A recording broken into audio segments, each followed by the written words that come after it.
All right, I'm going to kick us off because we only have about 45, 50 minutes together. So I want to keep things moving. Feel free to send us messages in the chat or in the Q&A questions. I'll be monitoring that. So welcome, everyone. I'm Natalie Sampson. I'm one of the co-leads for the Community Engagement Corps, which is a part of the Michigan Center on Life Stage Environmental Exposures and Disease. And I just want to remind everyone a little bit about that work. So we are guided by an advocacy board with several leaders from grassroots orgs, other nonprofits, local and state health department. And we have done several sessions like this that I encourage you to all go watch. Some on air quality standards, disaster preparedness, healthcare waste, water affordability, legislating environmental protection. So we have lots of things on the books that you can check out. We are funded by the National Institute for Environmental Health Sciences. And today's goal is to talk about our topic, fugitive dust. So we have a couple of fantastic folks with us, some friends and colleagues of mine that I'm going to introduce, give them the floor, and then we'll make sure we have about 10, 15 minutes for Q&A. So with us today, we have Simone Sagovac. Simone has lived in Detroit for nearly 35 years, and many folks know her as Southwest Detroit Community Benefits Coalition's lead program director, which she has been in that role since 2008. Which has focused on quality of life and health protections surrounding the Gordie Howe International Bridge. But she has worked on all sorts of community-based research, air quality issues, environmental justice, equitable development across the city. We also have Dr. Stuart Batterman, who is a professor of environmental health sciences, global public health, water resources, and environmental engineering. And Dr. Batterman's research and teaching is around environmental impact assessment, human exposure, health risk assessment, and environmental management. And he has done this work largely in Detroit, but also globally. So I am going to let us all jump in, assuming, Simone, you're all set here. I will open your slides for you. And we're going to start by hearing a little bit from Simone about fugitive dust and what that looks like and means on the ground. Hey, everyone. Thanks for having us today. Again, I'm Simone Sagovac, and I've lived in Southwest Detroit. And Southwest Detroit is a pretty diverse place, but one thing we have in common, all of us as residents, is how intertwined we are, our land use with industry. And so we've got this map on the screen now that shows color-coded. You can see the residents and industry intertwined. And Natalie, if you advance it a couple, I just want to show people that residents live. Next slide, please. Oops, thanks.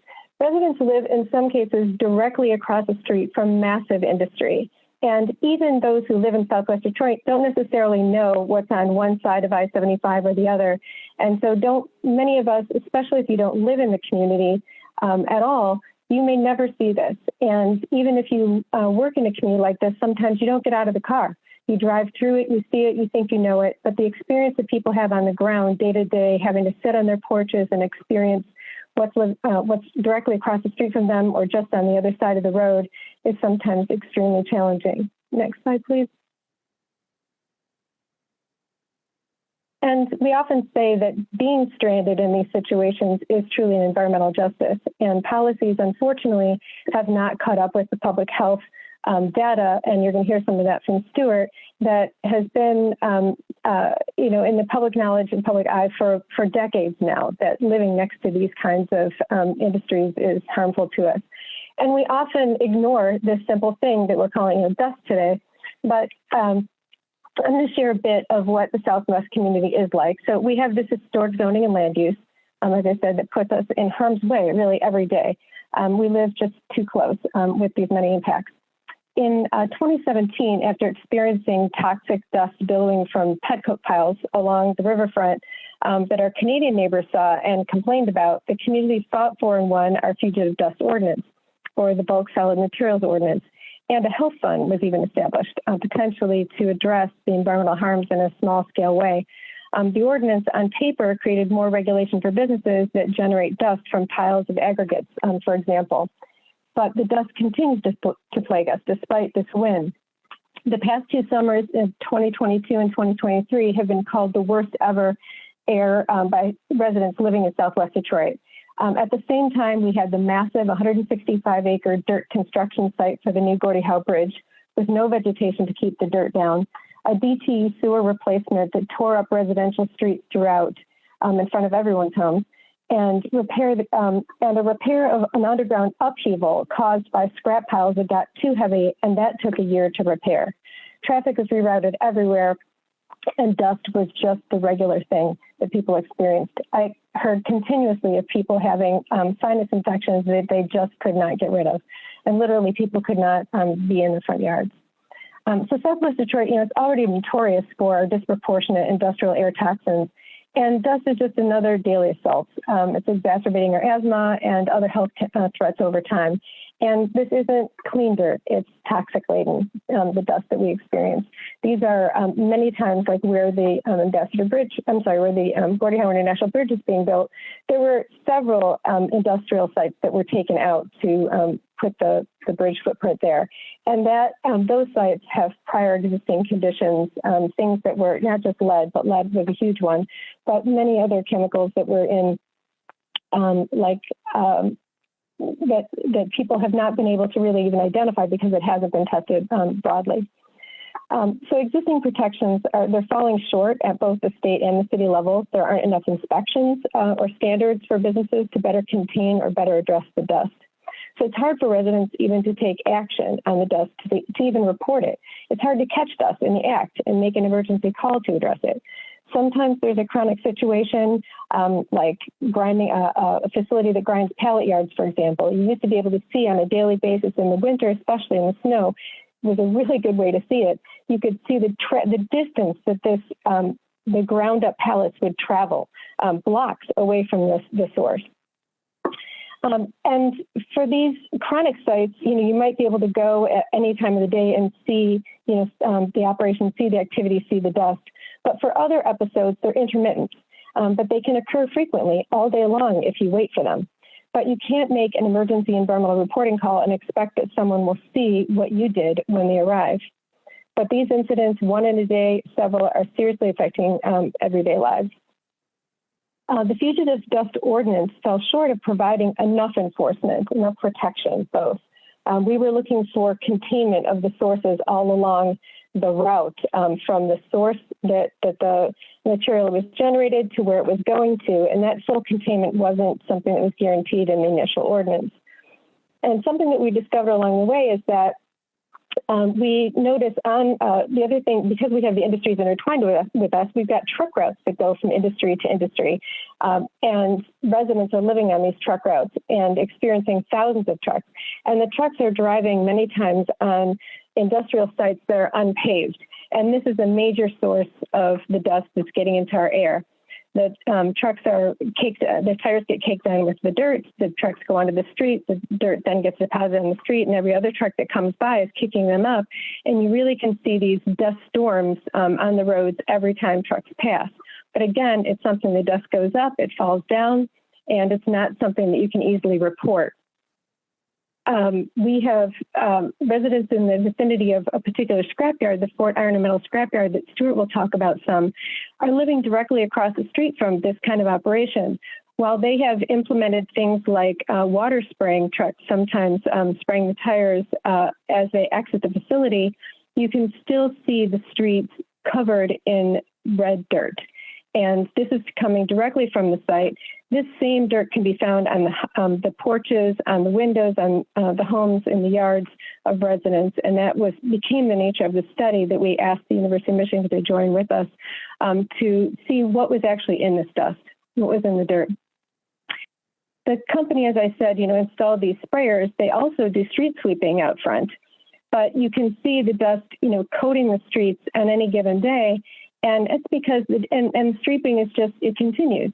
And there's other kinds of street sweeping that's happening across the city too for other activities. And what we find is that we have street sweepers that really aren't equipped for the job.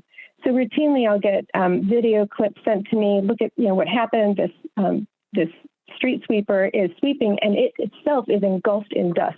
The driver couldn't possibly even see. I've got videos that capture this, can't even see where they're going because they're not using water spraying, they're not using vacuuming. So we've got equipment that isn't really meant for handling these industrial streets that we're talking about.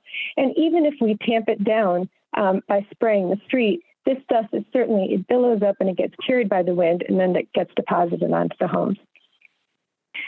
I mentioned that when we created the first fugitive dust ordinance, a health fund was created, and this we thought would be an opportunity to address some of the concerns. But there was no funding, no direct funding source for this health fund. So on paper, it sounded like a good idea, but it's not something that's actually been activated. We have an opportunity upcoming. I'm not going to get into the details of it, but very soon a draft amendment to the fugitive dust ordinance is coming to City Council. With this, we anticipate that there are going to be greater protections stipulated for all businesses. So what's great when an ordinance passes is that it covers not only new businesses, but existing businesses. We have been asking for that ordinance to have paving as a requirement, paving of these unpaved yards. I don't believe that that's going to be part of it, but containment is going to be a requirement. And so we look forward to seeing what that might bring for better protections. But bottom line, it comes down to we need better enforcement, and we need there to be mechanisms for that and ways that residents can engage. We've been told that the way that residents should be reporting these incidents is through the city's Improved Detroit app, and it's a good tool. We've used it for reporting of things like illegal dumping, and we do get responses on that. For fugitive dust, there's no way to report dust. There's no way to report truck activities in this app. So these are some modifications that we're looking for, some ways that we can get better attention on the dust issue, because at least if people can report it more often, it will elevate its importance, and hopefully that will address the need to get more funding for enforcement. So with that, I'm going to let Stuart get into some details about everything that he has to share with us today. So thank you, and I'll contribute some more in a little bit. Okay, thank you, Simone. Let me try to share my screen. And how am I doing there?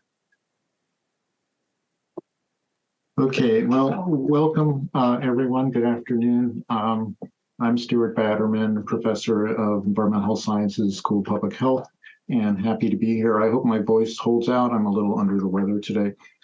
So I'm showing a slide here that has a playground at the Salinas School in Dearborn. It's immediately adjacent to railroad tracks, and then a number of heavy industry within 100, 200 meters, and this goes on for some distance.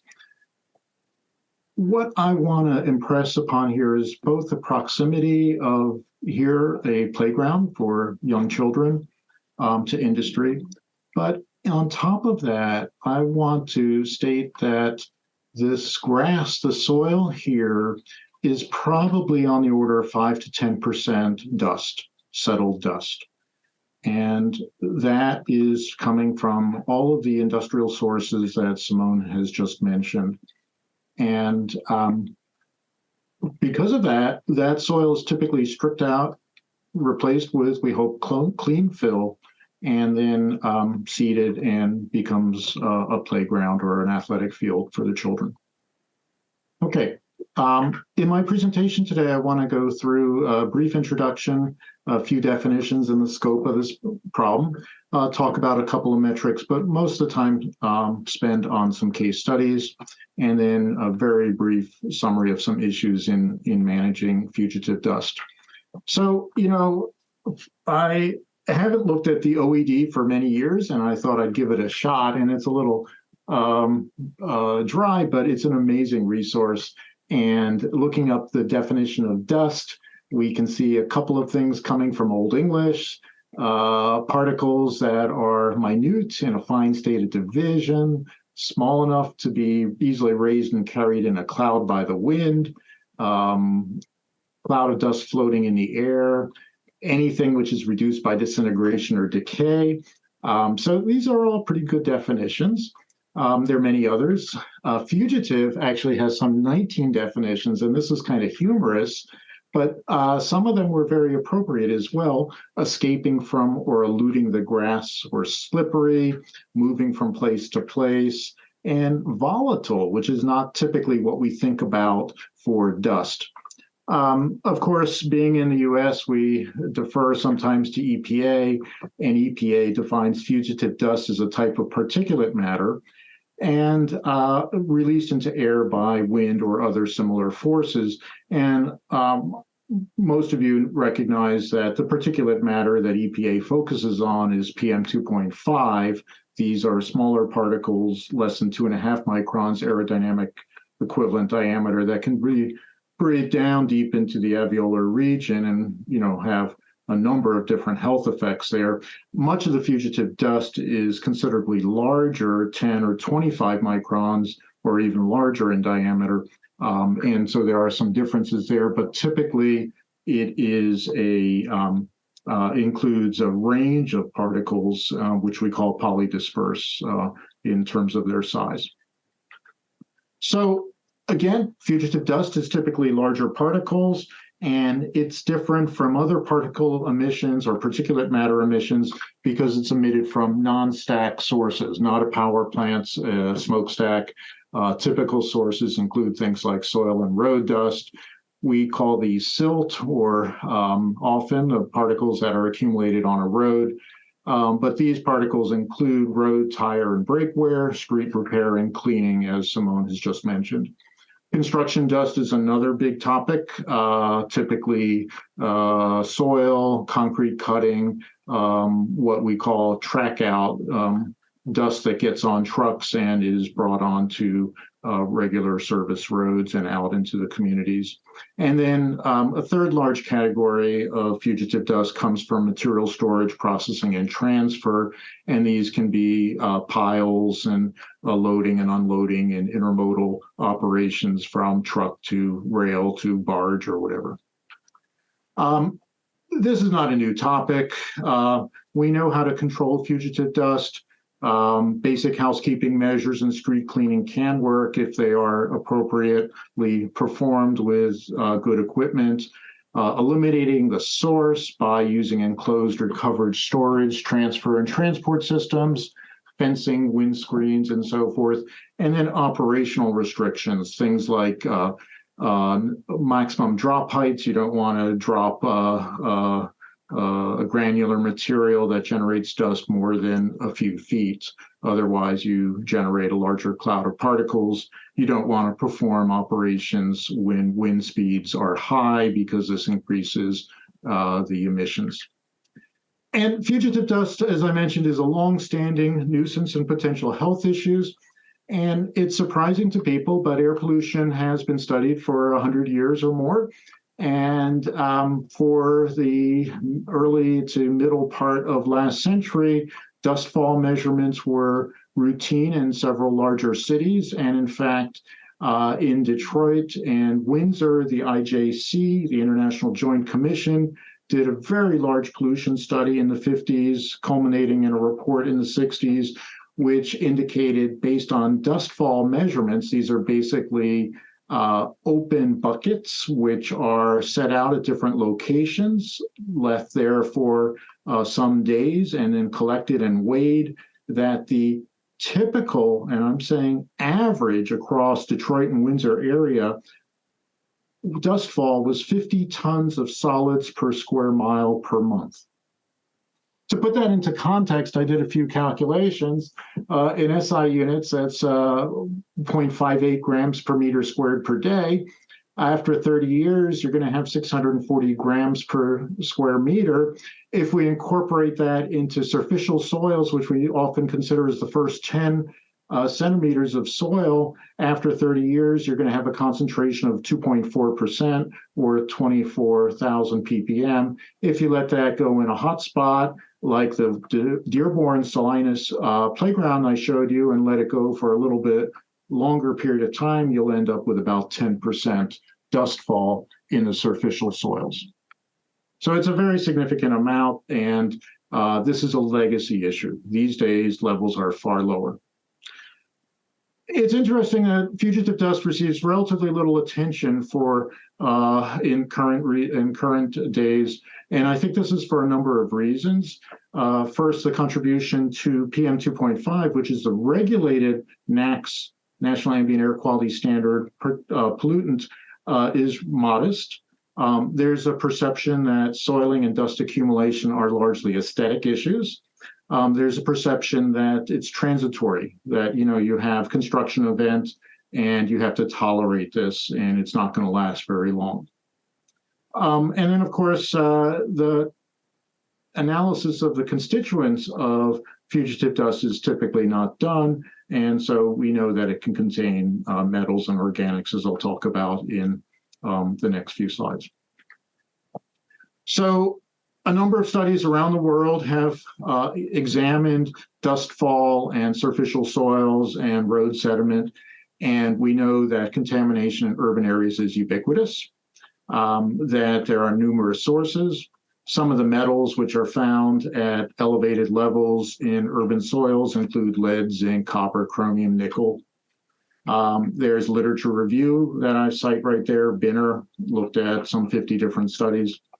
And organics, while less commonly documented, we do see elevated levels of contaminants like PCBs, polychlorinated biphenyls, polycyclic aromatic hydrocarbons, polychlorinated naphthalenes, and other persistent and hazardous contaminants.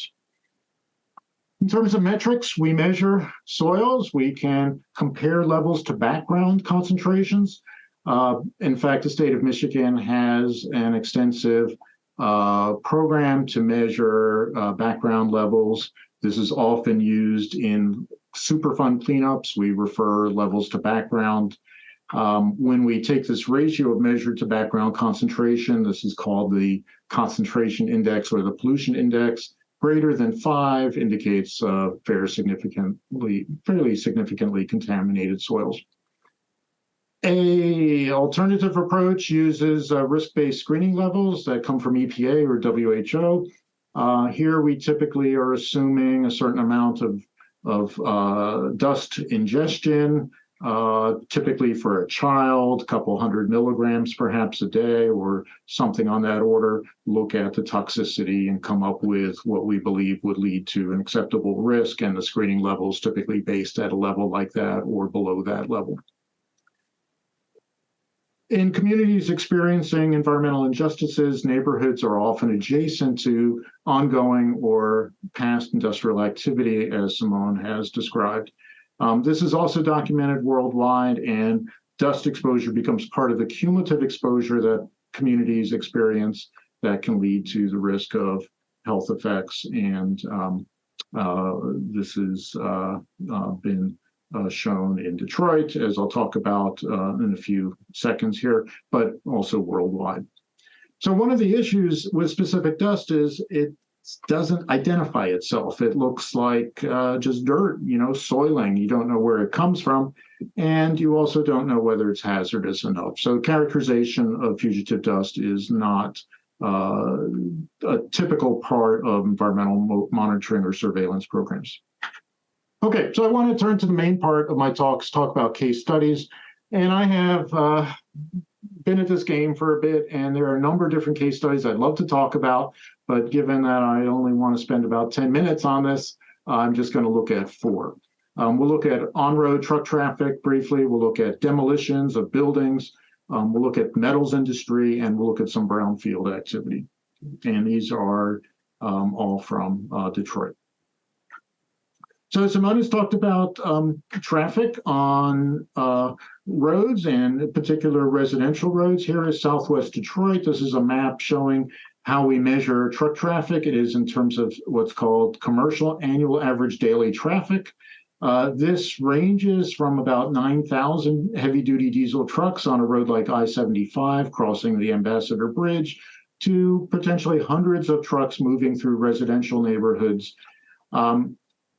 Some of our community partners in Detroit have installed these little wildlife cameras outside their homes that I'm showing down here.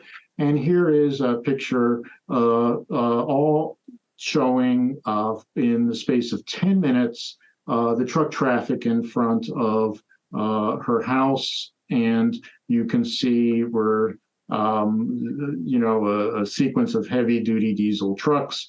And interestingly, last truck is an environmental solutions truck of some sort. So heavy-duty trucks like this obviously raise both the silt that's on the road. They may contribute to track out.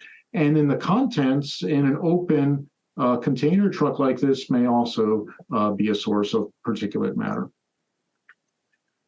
Second issue with fugitive dust I want to cover results from the blight elimination program that Detroit has been undertaking for about the past decade, with both federal support that started in 2014 and with a voter-approved referendum that should be 2020, not 2000, that has completed a very large number of demolitions to eliminate blight, which helps reduce crime, improves property values, and has a number of environmental and social benefits. This program has continued, as I said, for about 8 years, with the number of demolitions on the order of 200 a week. You can see a heat map, and the city maintains a very active program, and you can go in and see for a particular location, what's in the pipeline, which homes have been suggested, which have been cleared, which have been knocked down, and property restored in that area. This is just showing that this occurs year-round, with a higher number of demolitions in the last 12 months occurring in the May to September on the order of 225 per month. So the demolition process itself is pretty straightforward, but without appropriate controls, it can raise a lot of dust. This is of concern because these homes all have lead paint. They potentially have asbestos, and these, of course, are toxic and they need to be controlled.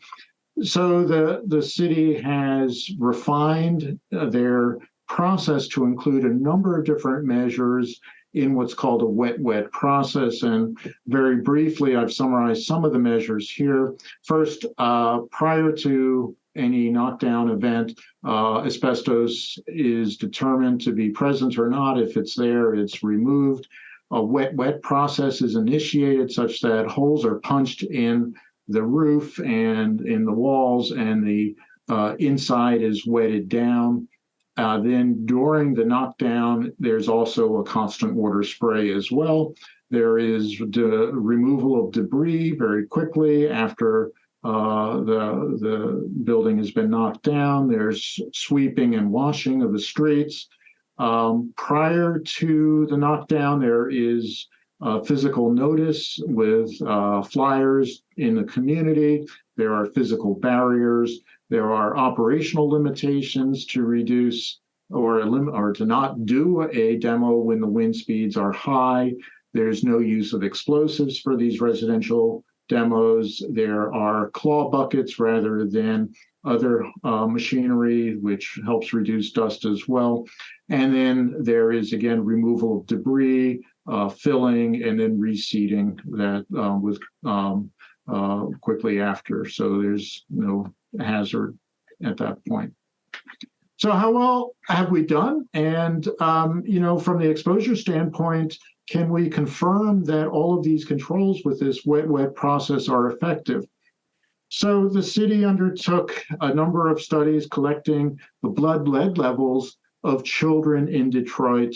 And I know there's a lot of small numbers on here, but this is a map showing in the 2014 to 2018 period, the different zip codes in Detroit, and the elevation of blood lead levels is most common in this sort of central corridor, with up to about 10 or 15 or maybe even 22% in some zip codes of children under 6 years of age exceeding the then elevated blood lead level of 5 micrograms per deciliter, which has subsequently been reduced to 3.5 last year.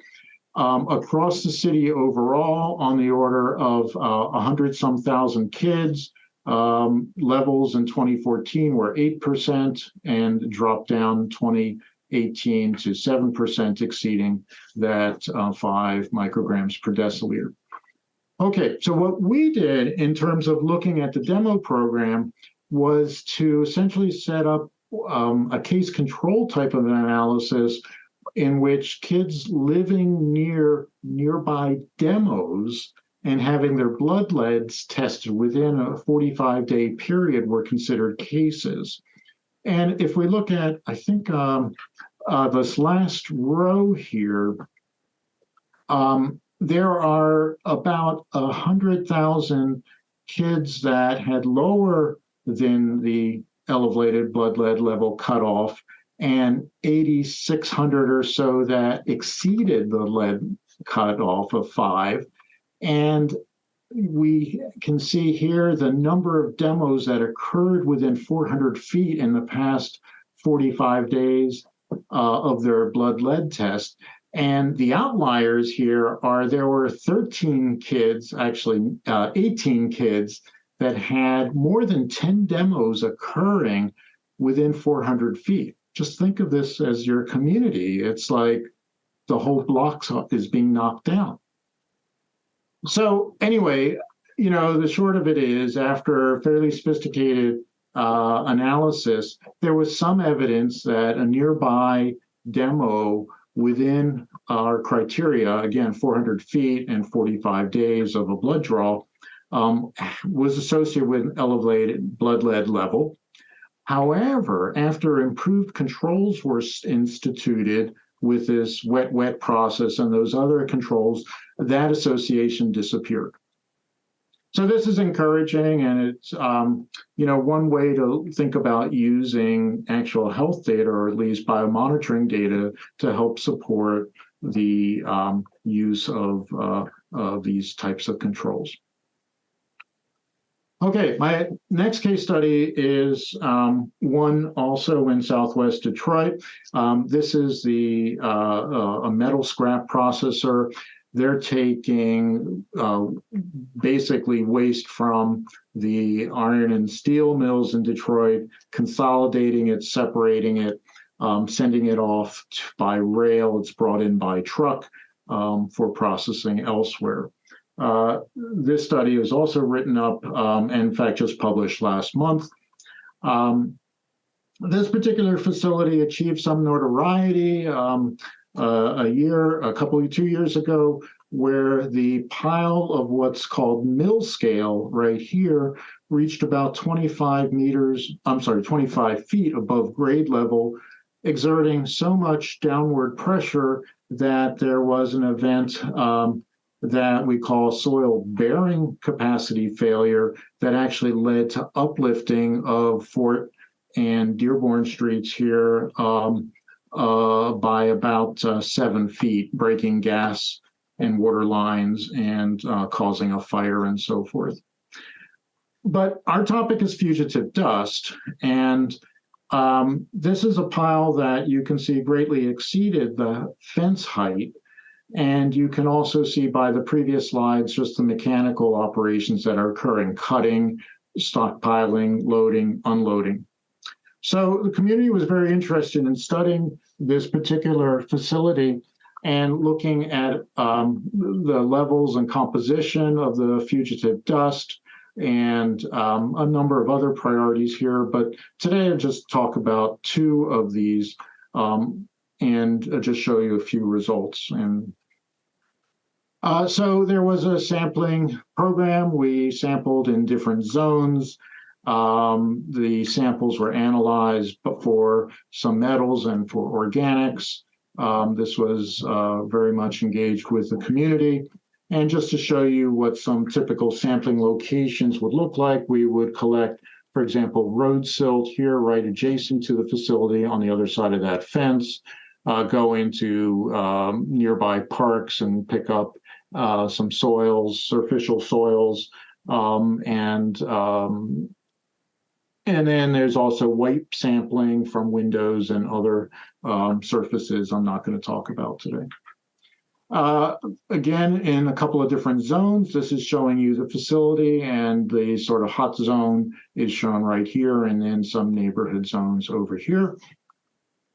And just briefly to show you a few of the results, on the top I'm looking at metals collected on Dearborn Street by the facility, and you can see on this log scale that contaminants like chromium, copper, iron, magnesium, nickel, and zinc were elevated an order of magnitude roughly above the comparison soils at other locations and at a background site. And the elevation of these was fairly consistent, shown by the error bars. For the soil sampling, much greater variability in the dust, the surface swipes that were done on glass and so forth. So if we compare the levels that we found to EPA guidelines in their regional screening levels, we found that iron, and again, this is a facility handling mill scale, which is primarily iron, the concentrations in the dust were roughly 25%, 224,000 ppm. And you don't normally think of iron as a toxic constituent, but in fact, this is exceeding a non-cancer screening level by 4-fold and the Michigan contact level by 1.4-fold. And the implication of this particular contaminant, iron, is that it would lead to adverse but reversible gastrointestinal effects. And so it's not the normal toxicity that you think of, typically associated with cadmium and some other metals, but it's still a hazard for folks who might inadvertently ingest some dust, in particular children. The metals like aluminum, copper, nickel, and lead, based again on comparison to risk-based levels, had a hazard index of exceeding 0.1. So it's below the 1 level, but it's above 0.1 level, which is sometimes used as a cutoff. So I want to impress upon you that this was one facility, and this facility did not have an air permit or was really on anybody's radar. We did an internet search looking at other facilities handling metal scrap involved in welding and cutting, and found some 270 facilities in Detroit here that are in fact handling metals, recycling, metal processing, cutting, welding, and so forth. For the most part, again, these won't have air permits. Their dust emissions won't be characterized, and many of these are immediately adjacent to communities and residences, as the last one was as well. I have one last slide, one last case study, really, looking at the urban industrial interface or border. Here is a park in River Rouge. And then immediately adjacent to that park is an old pile next to some ongoing industry, actually. So we thought it would be interesting to expand the studies to look at levels in this kind of context, this border zone.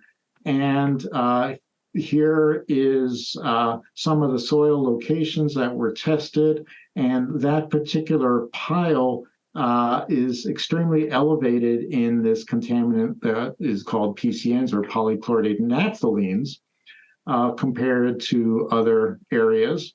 And in terms of PCBs, it's also contaminated, but in fact, we saw higher levels by that scrap metal processor that I just showed you before. In terms of looking at the congener-specific data and the homolog groups, there's a lot of data. This sort of summarizes in the zone 1, which is kind of a parks and references, we find intermediate levels. In zone 2, which is near that metal processor, we're finding elevated levels of PCBs. In zone 3 or group 3, by that pile in River Rouge, we're finding PCBs, but also these PCNs. If we look at the concentrations in the samples, I'm giving you the levels and the range. But, you know, to interpret these, we compare them again to guideline levels.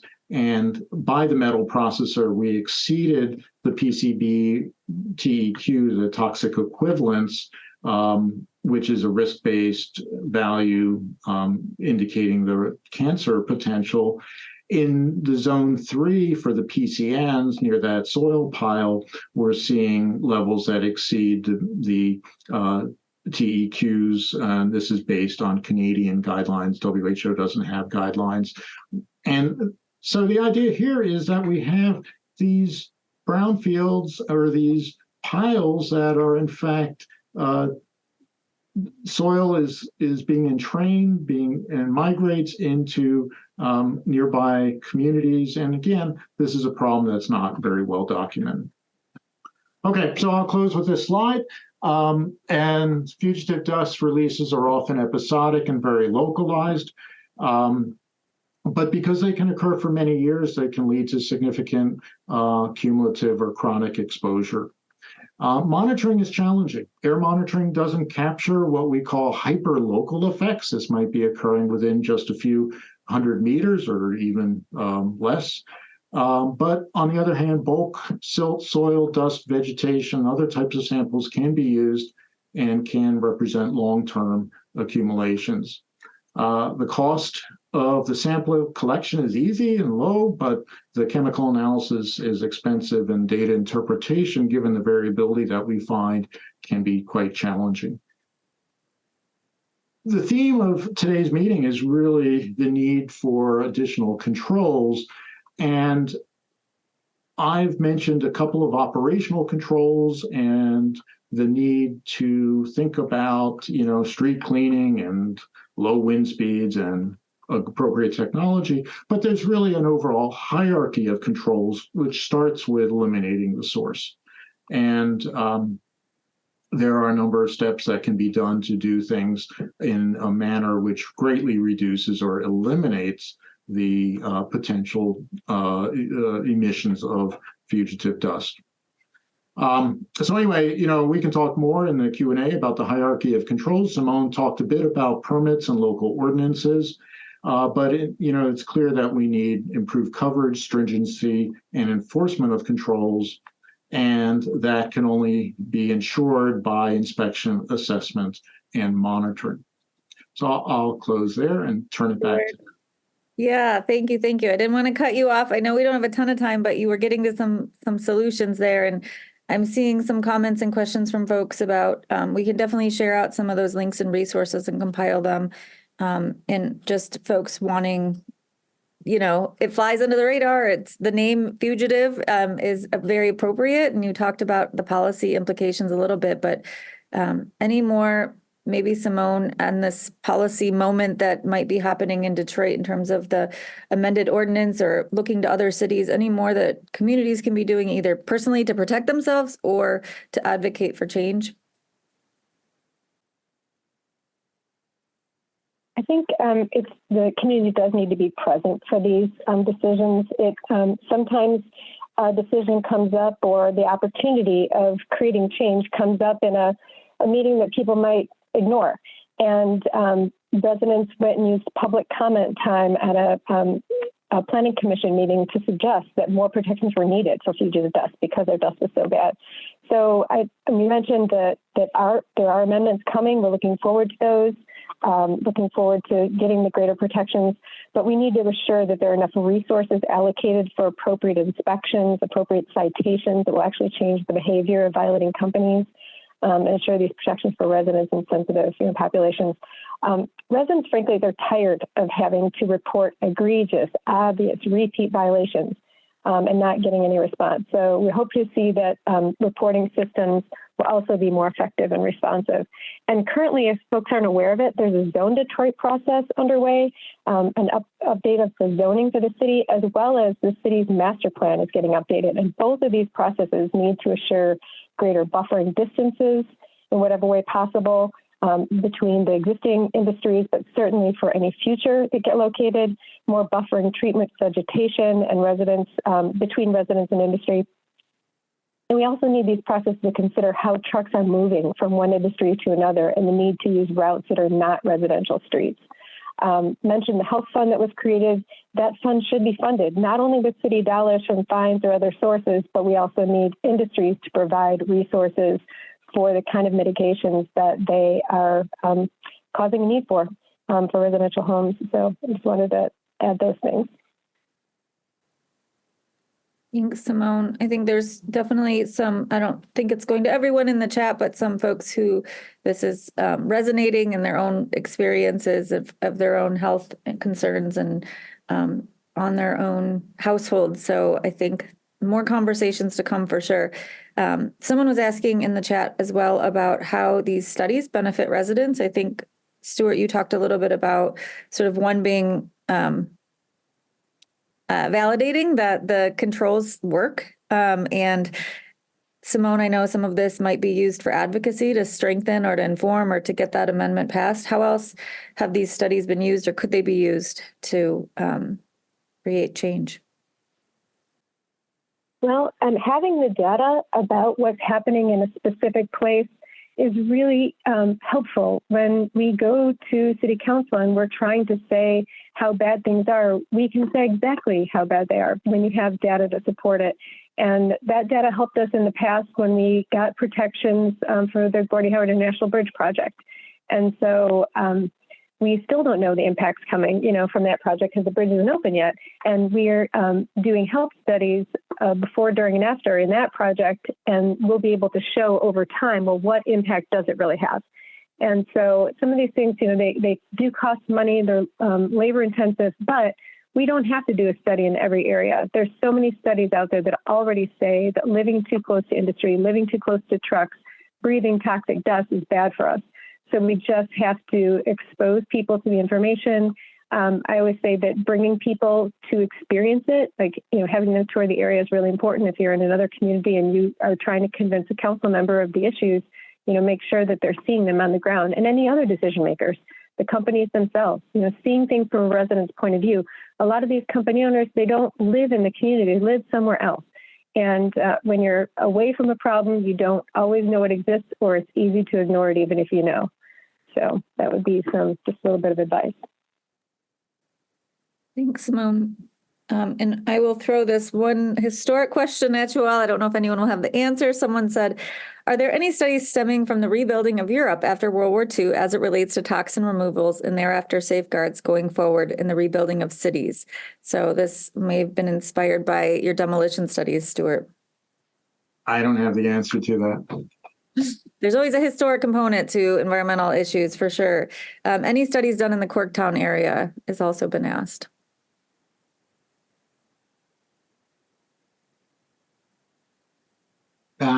I am sure that there have been.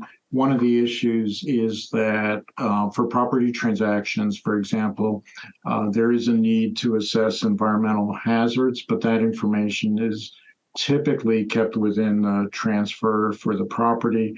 The state may have some of that. I haven't looked at that, but I'm sure there is some information there. Thanks, Stuart.